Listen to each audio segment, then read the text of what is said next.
Welcome students.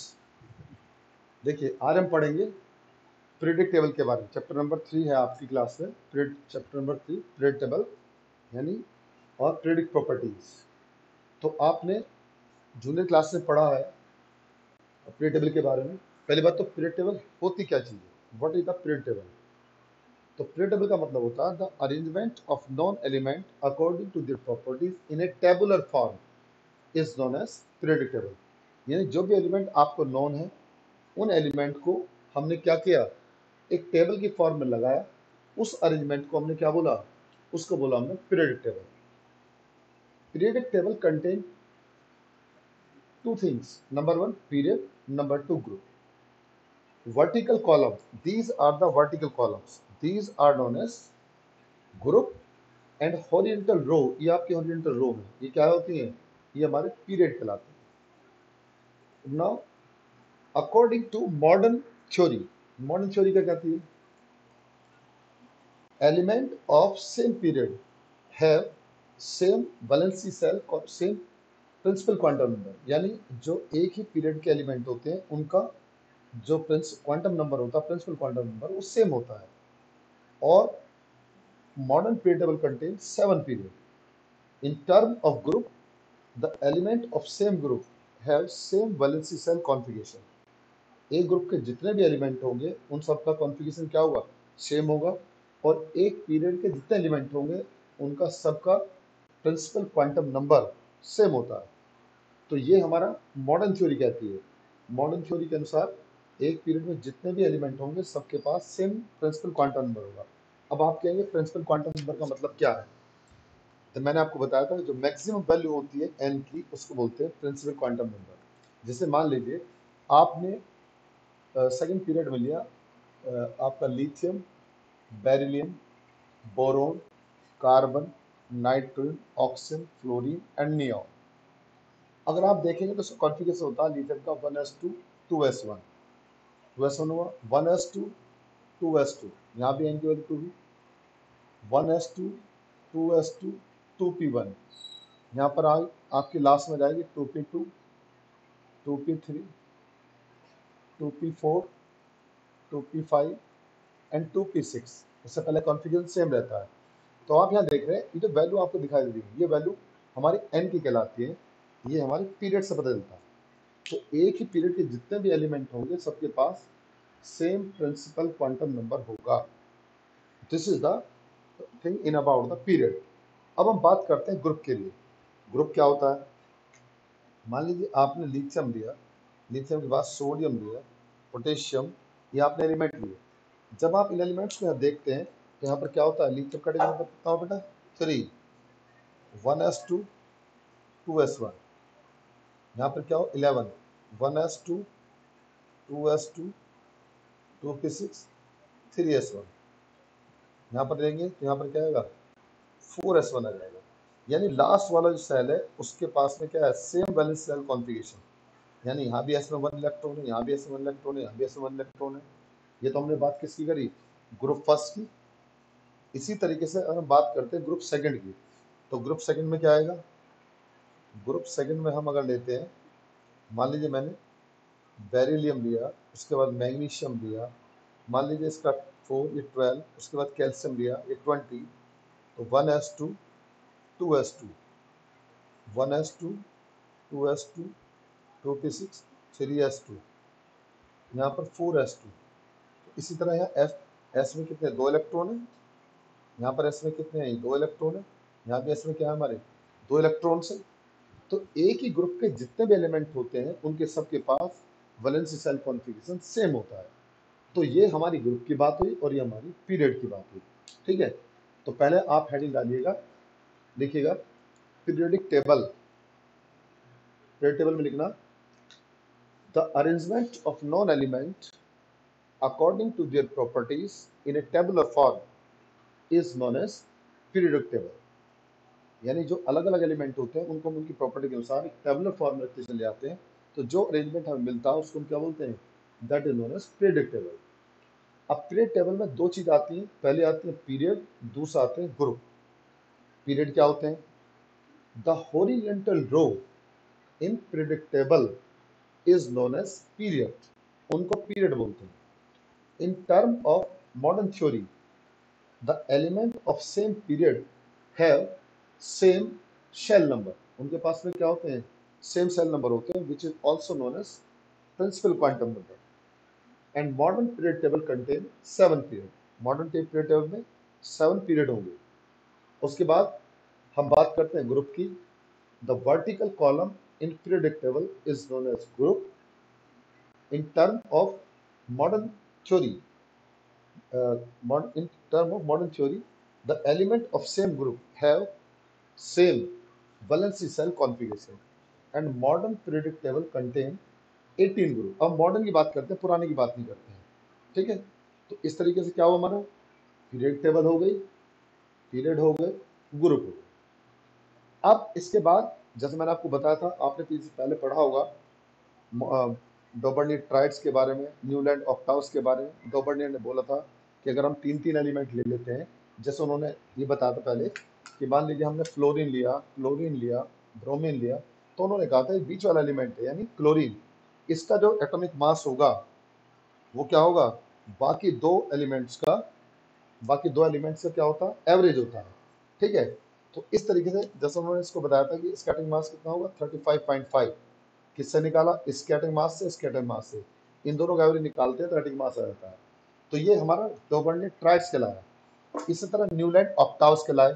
Newland ने ये बोला कि अगर हम क्या करते हैं 8-8 एलिमेंट को रखते चले जाते हैं पीरियड टेबल में, तो हर 8वें एलिमेंट की प्रॉपर्टी बार बार रिपीट होती चली जाती है।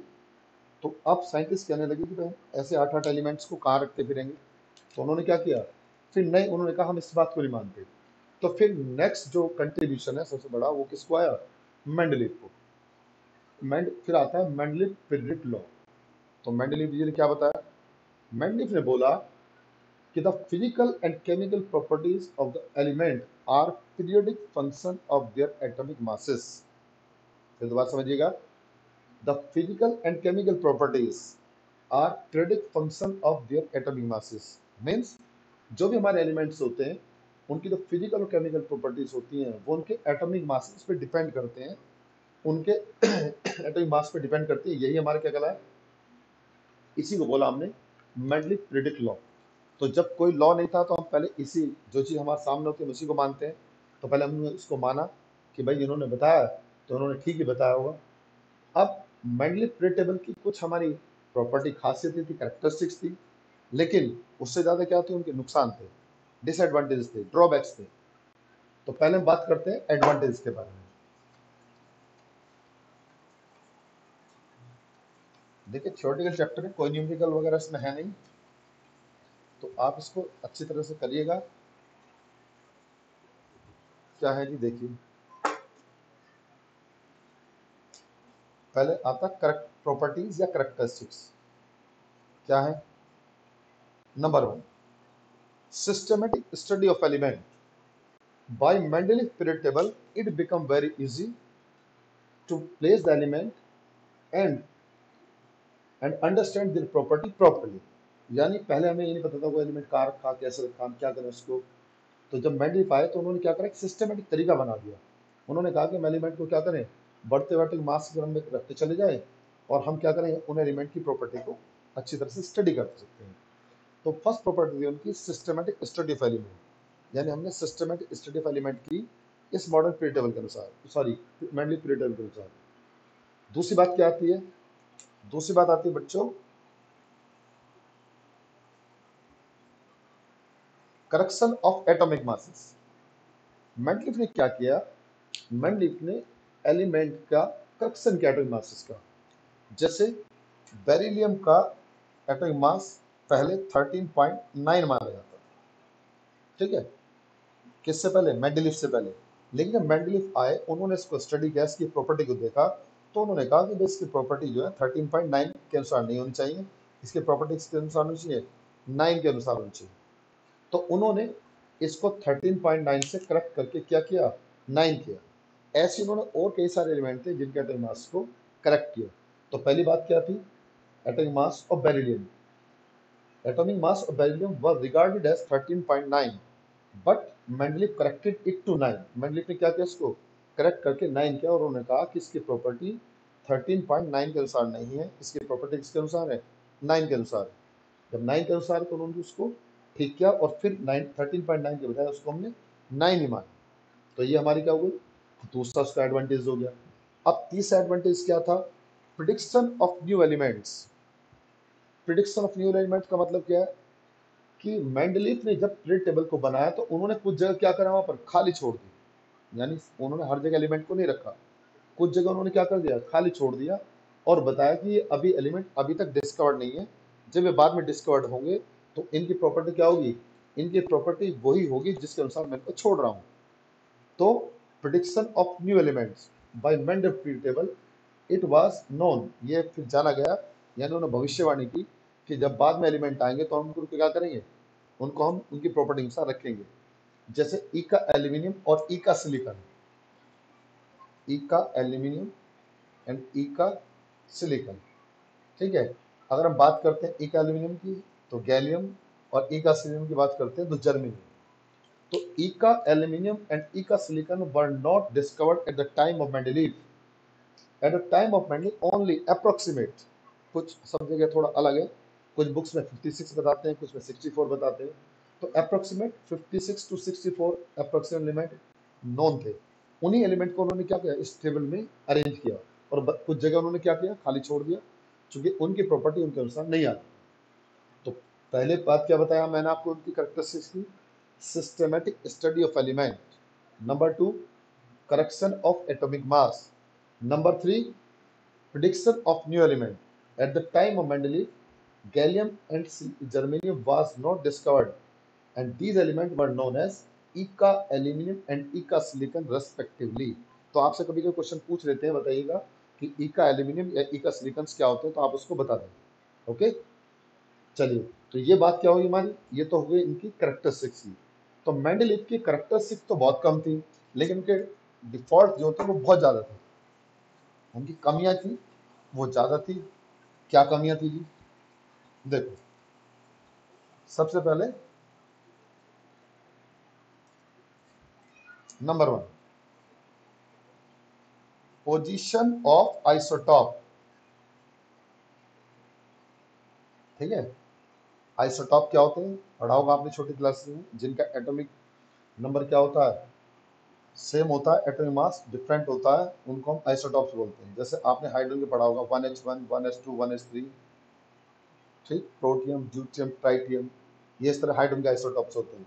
इसी तरह से आप कार्बन का आइसोटॉप देखते हैं, C612 C613 C614, ये नेचर में बहुत कम पाया जाता है और ये हमारा रेडियो एक्टिव नेचर में होता है।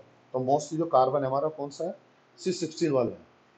तो उन्होंने क्या किया, सारे के सारे आइसोटॉप्स को एक जगह पर रख दिया, यानी उन्होंने सभी आइसोटॉप्स को पीरियड टेबल में एक ही पोजीशन पर रखा।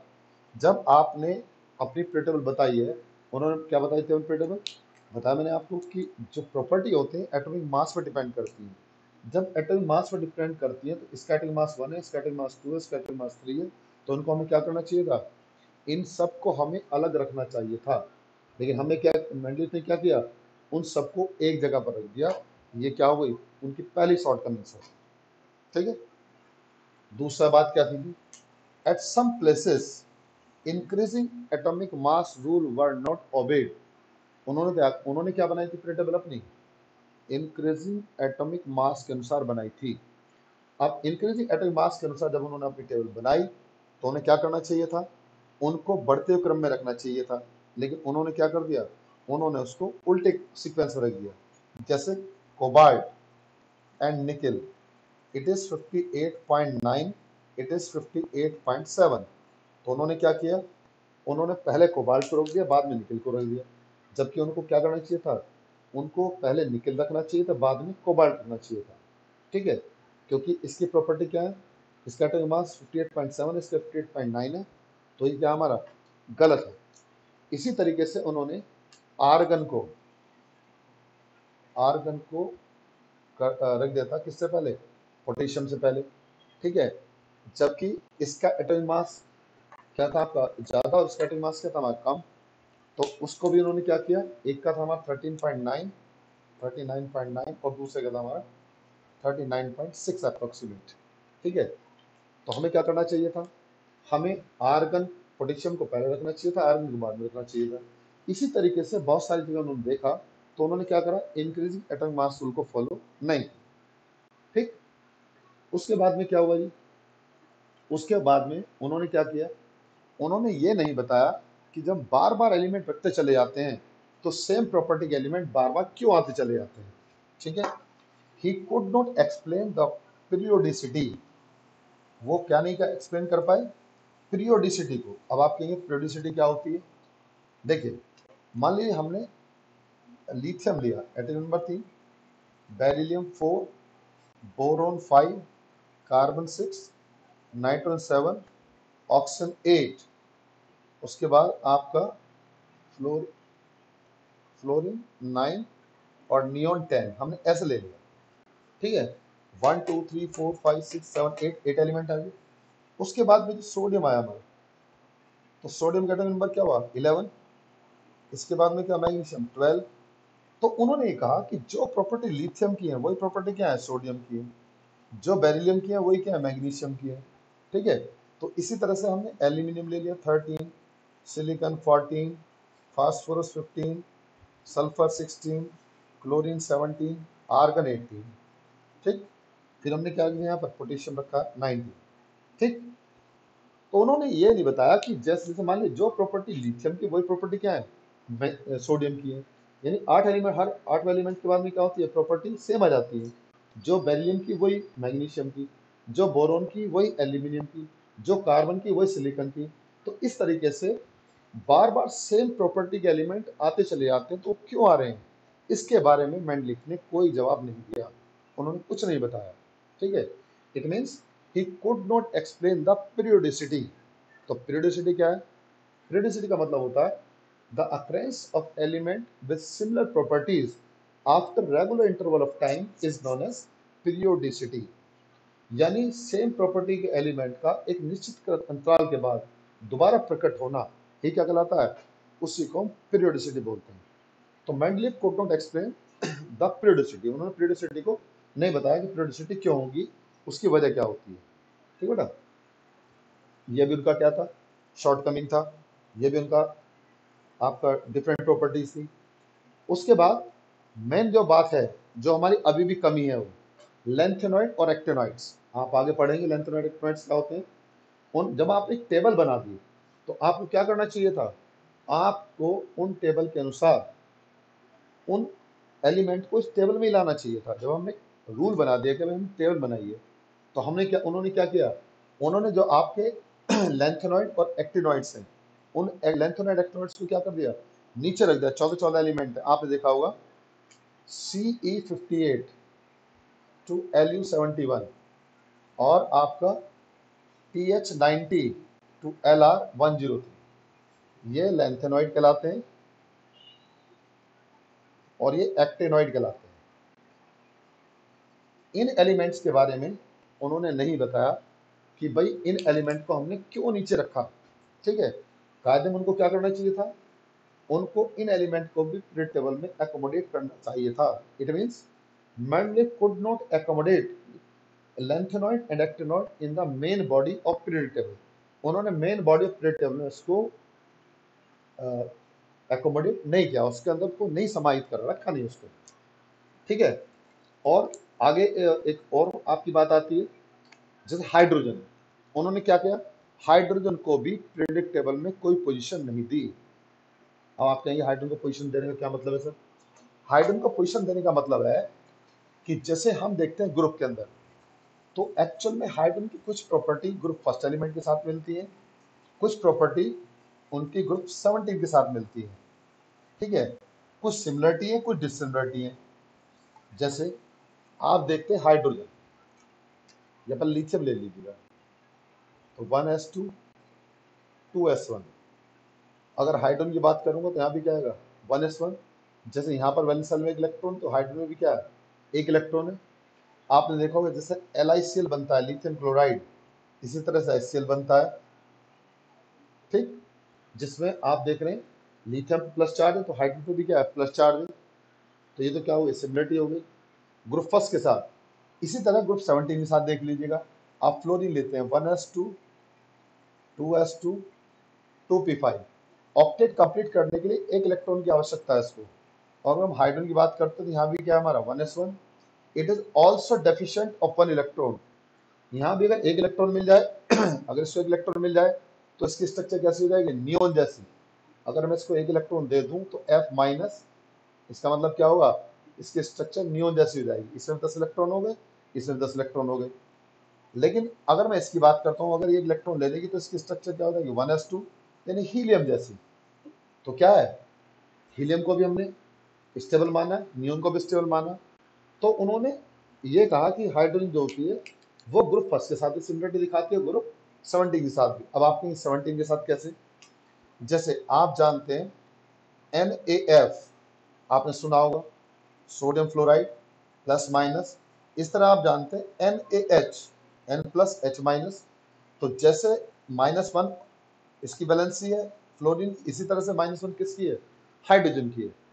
तो हम यहाँ भी देख रहे हैं कि फ्लोरीन क्या, हाइड्रोजन क्या कर रहा है, ग्रुप 17 के साथ भी सिमिलरिटी दिखा रहा है, ग्रुप फर्स्ट के साथ भी सिमिलरिटी दिखा रहा है। इसी तरीके से हाइड्रोजन ग्रुप फर्स्ट के साथ डिसिमिलरिटी दिखाता है और ग्रुप फर्स्ट 17 के साथ भी डिसिमिलरिटी दिखाता है। इसकी वजह से हमने हाइड्रोजन को क्या करा, उसको ना ग्रुप फर्स्ट में रखा ना ग्रुप 17 में रखा। अगर आप हाइड्रोजन को देखेंगे मॉडर्न पीरियड टेबल में, एनसीईआरटी में देखेंगे आप, तो उसको हमने क्या रख रखा है, बीच में लटका रखा है। पीरियड टेबल में सबसे ऊपर देखेंगे तो बीच में है, उसकी कोई पोजीशन नहीं है। तो ये हमारे क्या थे मेनली, ये मेनली हमारे डिफेक्ट थे किसके, मेंडलीव पीरियोडिक टेबल के। ठीक है, तो इसलिए हमने क्या किया, मेंडलीव पीरियोडिक टेबल को नहीं माना। अब उसके बाद नए साइंटिस्ट आए, उन्होंने क्या बताया, नए साइंटिस्ट ने बताया, जो फिजिक्स के साइंटिस्ट थे, लेकिन उन्होंने बात किसके बारे में करी, केमिस्ट्री के बारे में। उन्होंने ये कहा जो मॉडर्न पीरियोडिक लॉ है, मॉडर्न पीरियोडिक लॉ के बारे में बताया।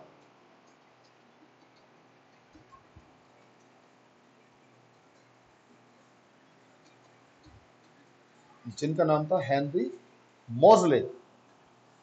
हेनरी मोजले थे, वो एक्चुअल में थे तो फिजिक्स के साइंटिस्ट, लेकिन उन्होंने डिस्कवरी किस में की, केमिस्ट्री में।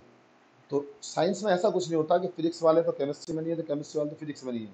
दे are interrelated to each other. क्योंकि जब आप पढ़ेंगे 11th और 12th में तो कुछ चैप्टर ऐसे हैं या हायर एजुकेशन में, तो वो केमिस्ट्री में भी है, वो फिजिक्स में भी है। तो हायर एजुकेशन में जाकर तो ऐसा ही नहीं लगता कि आप केमिस्ट्री का पढ़ रहे हैं या फिजिक्स का पढ़ रहे हैं, क्योंकि दोनों सेम सेम हो जाते हैं। जैसे थर्मोडाइनमिक्स हुआ, न्यूक्लियर केमिस्ट्री हुई, सॉलिड स्टेट हुआ, तो वहाँ सॉलिड फिजिक्स बोल देते हैं या केमिस्ट्री में सॉलिड स्टेट बोल देते हैं। फिजिक्स में बोल देते हैं आपका क्या कहते हैं, केमिस्ट्री बोलते हैं थर्मोडाइनमिक्स, वहाँ भी थर्मोडाइनमिक्स होता है। वहाँ बोलते हैं न्यूक्लियर फिजिक्स, यहाँ बोलते हैं न्यूक्लियर केमिस्ट्री। तो बहुत सारी चीज़ ऐसी होती है जो एक दूसरे साथ कॉमन होती है। ठीक है बेटा, तो अब हम बात कर रहे हैं modern periodic law. Modern periodic law क्या है जी, मॉडर्न पीरियोडिक लॉ ये कहता है कि जो हमारी फिजिकल और केमिकल प्रॉपर्टीज हैं एलिमेंट्स की, वो पीरियोडिक फंक्शन होती है देयर एटॉमिक नंबर। तो हेनरी मोजे ने क्या किया, एलिमेंट को जो स्टडी किया, उनकी प्रॉपर्टी जो स्टडी की, उन्होंने एटॉमिक मास के ऊपर नहीं किया, उन्होंने किसके ऊपर किया, एटॉमिक नंबर के ऊपर। और जब उन्होंने एटॉमिक नंबर के ऊपर किया तो बहुत सारी जो खामियां थी मोस्टली वो पीरियड टेबल की बिल्कुल ठीक हो गई। अभी मैं आपको वन बाय वन समझाऊंगा कैसे। तो इनका स्टेटमेंट क्या है, मॉडर्न पीरियडिक लॉ क्या कहता है, according to Henry Moseley, the physical and chemical properties of element are periodic function of their atomic number, not atomic masses. वो एटॉमिक नंबर के ऊपर डिपेंड करती है, ना कि एटॉमिक मासेस के। This is known as modern periodic law. ठीक है, इसी को हम मॉडर्न पीरियडिक लॉ बोलते हैं। अब इसके अनुसार जब उन्होंने बता दिया कि जो फिजिकल और केमिकल प्रॉपर्टी है उनके एटॉमिक नंबर पर डिपेंड करेंगी, एटॉमिक मास पर डिपेंड नहीं करेंगी, तो बहुत सारी जो प्रॉपर्टी थी हमारी, जो कमियां थी मेंडलीव के अंदर, वो ठीक हो गई। अब आपके यहाँ ठीक कौन सी हो गई, जैसे उन्होंने कहा कि मान लीजिए हमारा आर्गन है, उसको हमने प्रोटेक्शन से पहले रख दिया, ठीक रख दिया, क्योंकि इसका एटॉमिक नंबर 18 है, इसका नंबर क्या है 19 है। इसी तरीके से हमने क्या किया, कोबाल्ट और निकिल, इसका कितना है 27, इसका कितना है 28, तो सही रखा, चूंकि इसका एटॉमिक नंबर कम है, इसका नंबर क्या है ज़्यादा। तो हमने क्या किया, इनको ठीक कर दिया, जो उन्होंने बताया था उन्होंने सही कर दिया। ठीक है जी।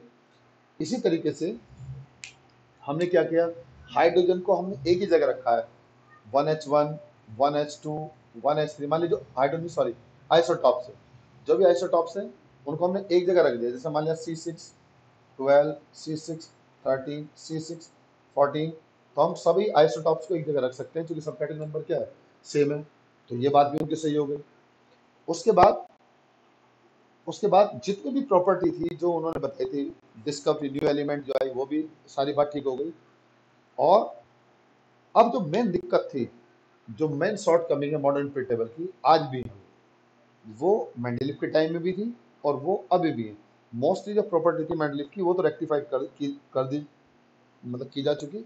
लेकिन कुछ प्रॉपर्टी हमारी क्या है, अभी भी है, जिनमें थोड़ी सी खामियां हैं। ठीक है, उनको हमें ठीक करने के लिए क्या किया, उनको ठीक करने के लिए हम अभी देखते हैं कि इसके अंदर हम क्या करते हैं। देखो कैसे। अब वो कौन सी प्रॉपर्टी जो आज तक ठीक नहीं है। पहली बात तो position of hydrogen. Modern period table also could not explain the position of hydrogen in period table. Modern period table भी हमारी एक्सप्लेन नहीं कर पाई किसके बारे में, पोजीशन ऑफ हाइड्रोजन। अभी भी हाइड्रोजन बीच में लटका हुआ है।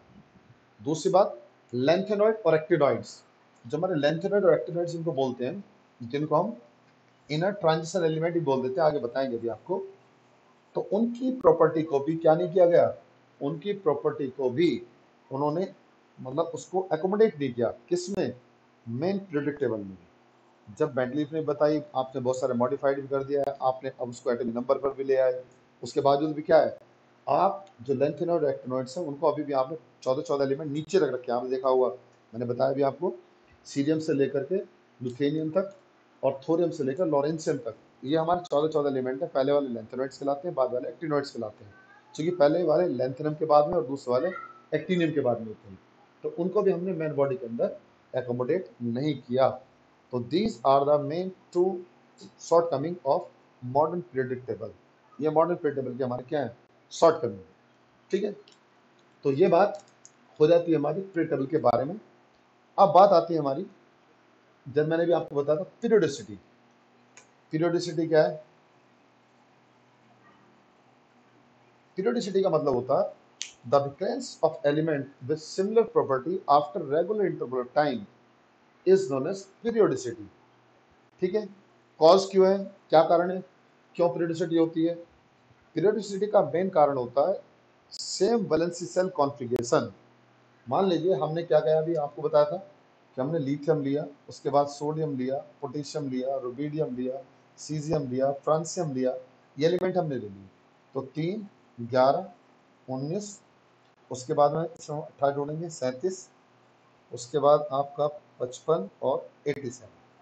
ठीक है, इनको जोड़ने का रूल ऐसा माना जाता है, जैसे हाइड्रोजन मान लीजिए सपोज हम यहाँ 7 रखे हैं, तो यहाँ 2 जोड़े, फिर 8 जोड़े, फिर 8 जोड़े, फिर 18 जोड़ा, फिर 18 जोड़ा, फिर 32 जोड़ा। तो 2, 8, 8, 18, 18, 32 ऐसे जोड़ते हैं, तो एलिमेंट बाद में आते चले जाते हैं। अब उन्होंने ये कहा कि यदि हम क्या करते हैं, कॉन्फी लिखते हैं 1s1, यहाँ आएगा लास्ट में 2s1, 3s1, 4s1, 5s1, 6s1 and 7s1। तो चूंकि उनके वैलेंस सेल में कॉन्फ़िगरेशन क्या होता है, सेम होता है।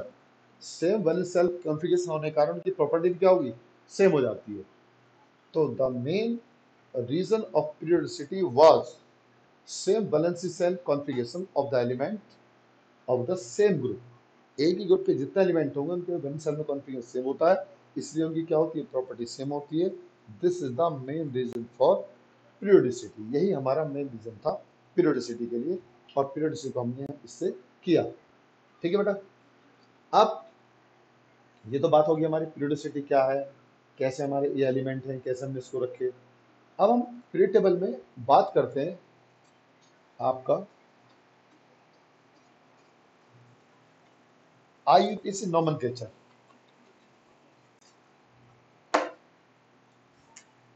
IUPAC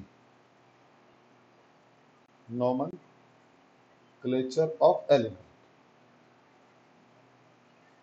देखिए, IUPAC नोमेनक्लेचर एक तो आपने पढ़ा होगा, केमिस्ट्री में ऑर्गेनिक केमिस्ट्री पढ़ा है। 3 तरह के नोमेनक्लेचर हैं।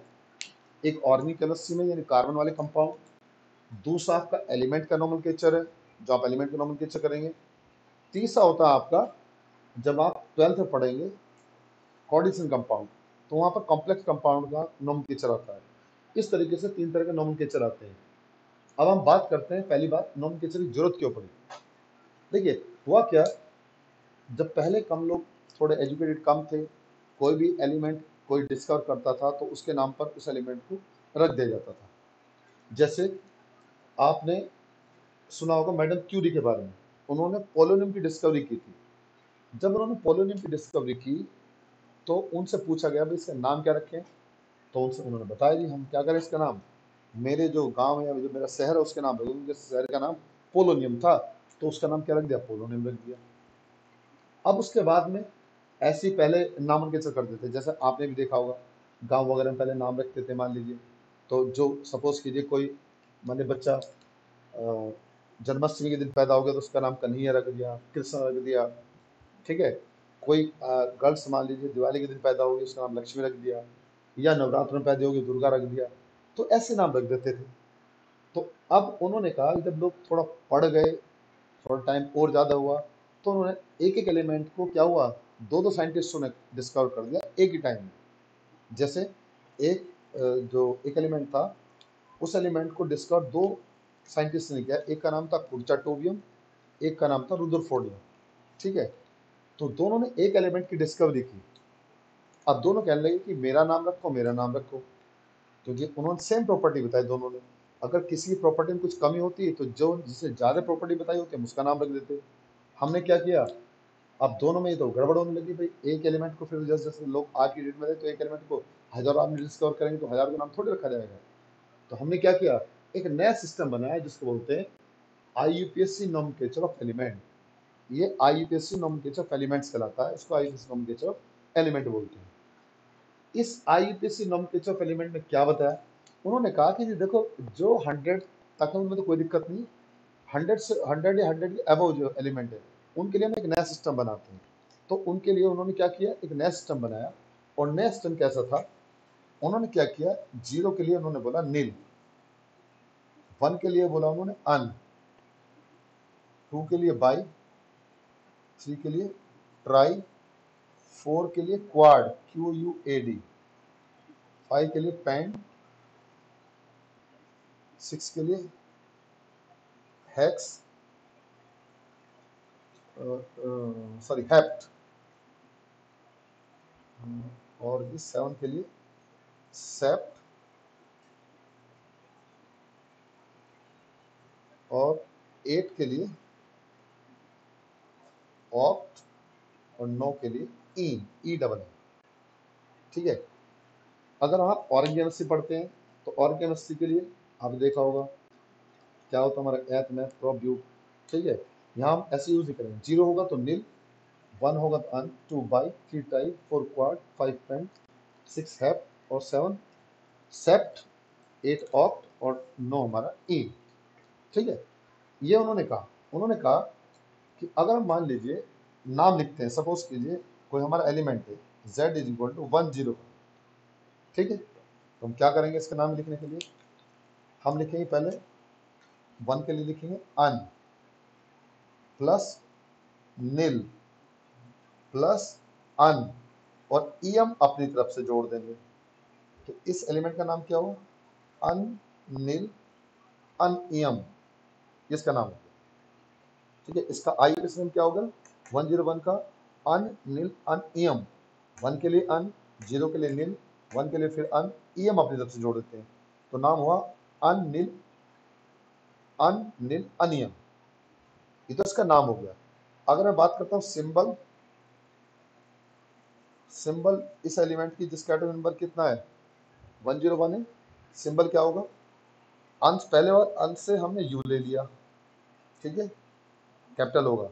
नील से हमने एन लिया और फिर 1 का हमने यू ले लिया, तो हम ऐसे भी लिख सकते हैं UNU, ये क्या होगा, इस एलिमेंट का IUPAC नेम होगा।